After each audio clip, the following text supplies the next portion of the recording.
Students, मैं सुलक्षणा पंचोली आपकी Hindi teacher.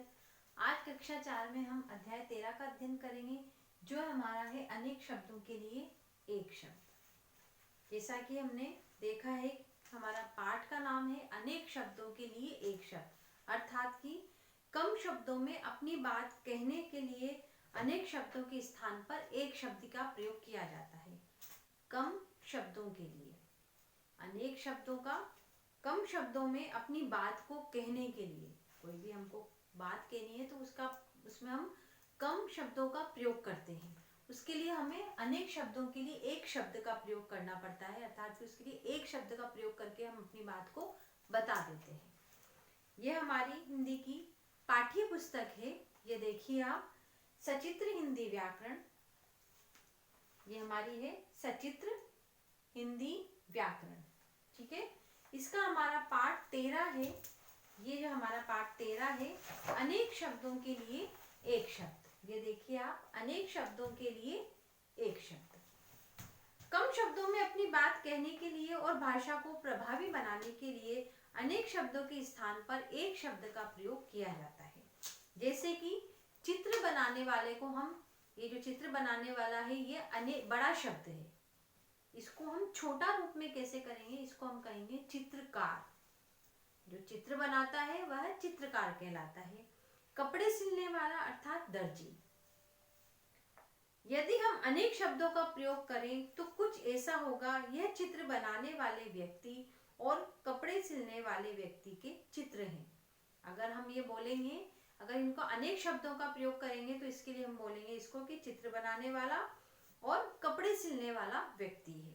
यदि इसी बात को हम एक शब्द का प्रयोग करके कहेंगे, ये चित्रकार और दर्जी के चित्र हैं। जो चित्र बना रहा है वह चित्रकार है और जो कपड़े सिल रहा है वह दर्जी है। तो हम इसको कम शब्दों में इसका प्रयोग करके इसको दूसरों को समझा सकते हैं। तो स्पष्ट है कि एक शब्द का प्रयोग भाषा को सुंदर और सहज बनाता है। हमने जो चित्रकार शब्द का प्रयोग किया है वह सुंदर भी है, वह भाषा को सहज बनाता है और बोलने में भी उनसे आसानी रहती है। और दर्जी अनेक शब्दों के लिए प्रयोग होने वाले एक शब्द है। अनेक शब्दों के लिए एक शब्द का प्रयोग भाषा को सरल, सहज और सुंदर बनाने के लिए होता है। अनेक शब्दों के लिए एक शब्द के इसके अंदर उदाहरण है। यह देखिए, अनेक शब्द। जैसा कि मैं पहले अनेक शब्द पढ़ूंगी, फिर उसका एक शब्द मैं आपको बताऊंगी। जो दिखाई न देता हो। अब हम किसी कोई शब्द बोलेंगे, कोई वाक्य बोलेंगे, तो हम उसको डायरेक्ट क्या बोल सकते हैं, अदृश्य। यानी कि हम समझ जाएंगे कि इसका मतलब क्या हुआ, जो दिखाई नहीं दे, अदृश्य। दृश्य का देखना और अ का लगने पर, उसमें अ उपसर्ग लगने पर क्या होगा, अदृश्य, जो कि हमको दिखाई न दे रहा हो। जो कभी ना मरे, अमर।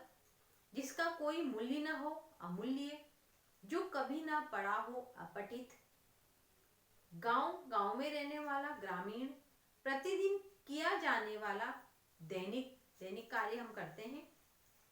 सप्ताह में एक बार होने वाला, साप्ताहिक। जो टुकड़े टुकड़े हो गया हो या टूटा हो, खंडित। जो मांस खाता है, मांसाहारी। जो शाक सब्जी खाता है, शाकाहारी। जो दया करता है, दयालु। सब कुछ जानने वाला, सर्वज्ञ। जो अपने आप पर बीती हो, आप बीती। जीवन भर रहने वाला, आजीवन। जो ऊपर कहा है, उपयुक्त। जैसे कि हम कोई क्वेश्चन लिखते हैं उसमें बताएंगे उसका उदाहरण देने के लिए कि उपयुक्त वाक्य में यह बहुत बोला गया, यानी कि जो ऊपर जो वाक्य लिखा है, ऊपर जो उदाहरण लिखा हुआ है कॉपी में, उसके बारे में हम उसकी चर्चा करते हैं। समाचार पत्र, पत्रिकाओं में समाचार भेजने वाला, संवाददाता।